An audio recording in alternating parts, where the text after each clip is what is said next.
same deal. I think we're going to give, what is it, about five or 6 minutes of questions to just Brice, and then we're going to have Irene come up.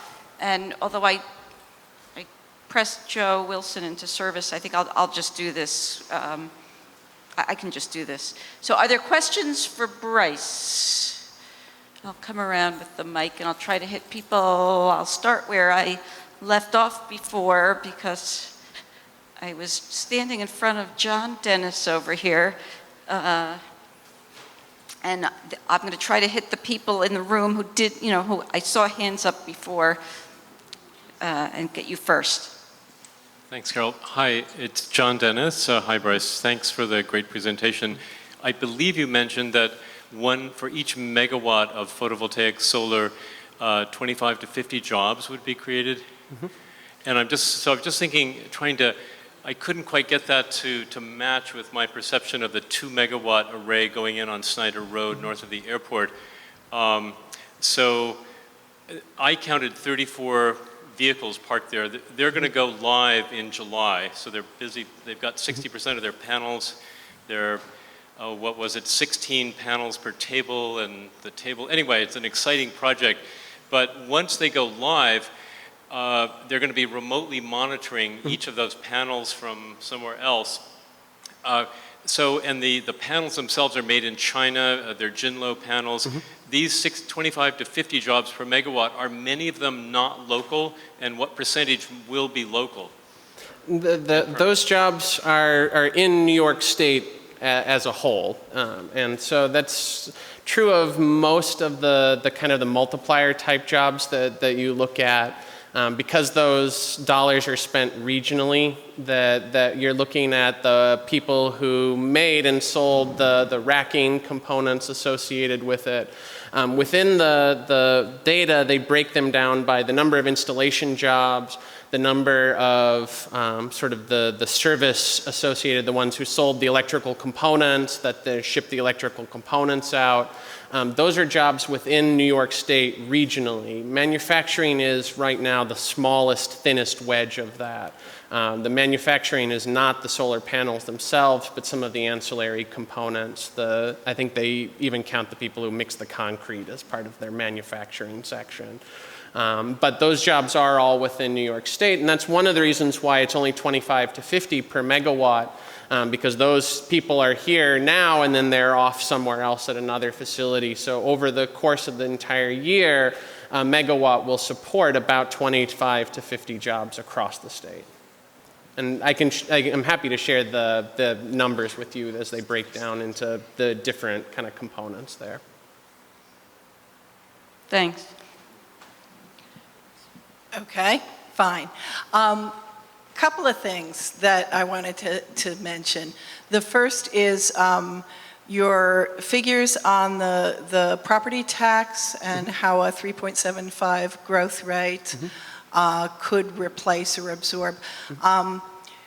While I think that is technically true, I know there's been a lot of work done on farmland preservation that looks really closely at the fact that of all property tax types, residential development is the least likely to produce a surplus because you're actually increasing demand for services at a higher rate than you're increasing the value of the housing as a property tax thing. So I'm wondering to what extent you think that the job creation would increase local property tax from commercial, which is a much more appropriate place to get tax dollars from.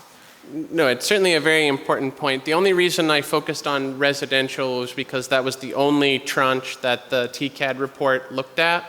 And my question was what kind of growth rate there was necessary to absorb it, as a sanity check in terms of how big is that $1.7 million contribution compared to the overall amount of residential property tax that's paid. And would you really expect to see a $400 to $600 per household increase, or would there be other changes that would be likely to modify that number substantially. And that's exactly the kind of thing that someone who knew more about property tax than a physicist would want to look at.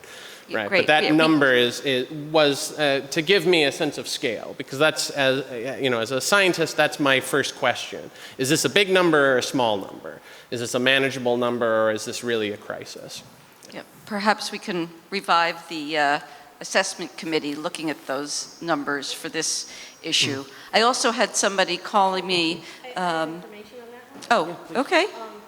Yeah, unfortunately, I forgot to email it to Brice, but I actually had, back when they were looking in Lansing at the sewer installation, they did a study of the growth rate in Lansing, and it is, if I recall, it's the second or third highest growth rate, short of the city of Ithaca and maybe city and town of Ithaca are before it, but its growth rate is increase in value of more than 22 million a year. Increase in growth. So they could very easily close the $60 million gap in 3 years. Yeah.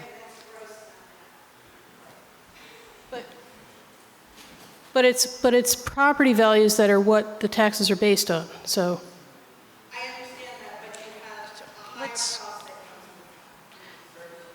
comes yes, there is. Other questions from people who haven't already raised hands? Okay, I'll come over here.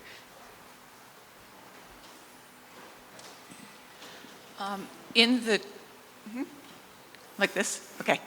In the transition to renewable energy, it seems as though the dialogue is almost entirely focused on electricity. One of the issues that I have a lot of concerns about is the fact that in New York State right now, half of our winter heat is also coming from natural gas, and that creates a pretty inflexible demand for hydrofracking gas, even if we don't add new power plants. And I'm wondering, in your thinking about transition, whether you have any ideas about how to address the winter heat problem, and whether that could also be factored in here as a job creator. Yeah. No, it's a very important question. That heating is a huge part of our overall energy consumption, both in real terms and in terms of the dollar figures. That electricity is often the kind of central focus because it is the direction that most of these loads need to be shifted if we're going to try to clean them up, if we're going to try to address them. High efficiency electric heating, ground source heating, air source heat pumps. These are very, very efficient ways of using electricity to displace the heating loads, and then you can clean up the electricity using the renewable sources of electricity. Aside from electrifying heating, there really aren't a whole lot of great options. That for large institutions like SUNY Cortland, we were looking at biomass and other things as having to be the other kinds of boilers. But for smaller institutions, we can get away with that. If you look at the numbers to try to heat Cornell with biomass, it becomes completely impossible from a land use reasonableness value. So electrifying the heating system as much as possible. It's similar with transportation, that you're going to have to electrify a lot of your personal vehicle transport. And the advantage there is that by pushing those loads to electricity, you displace other fossil fuels, not only natural gas, but you begin to be able to address oil, which has a whole host of geopolitical as well as environmental impacts that you really don't get at with electricity alone unless you electrify transportation. And so it's definitely an important part of that kind of next knee. And there are a number of homes, both retrofit and new, in Tompkins County and around that have displaced 100% of their energy use. They're called net zero homes. They've electrified all of their loads, and then they've sized their solar arrays to make 100% of their electric usage. So that is an important part of the future.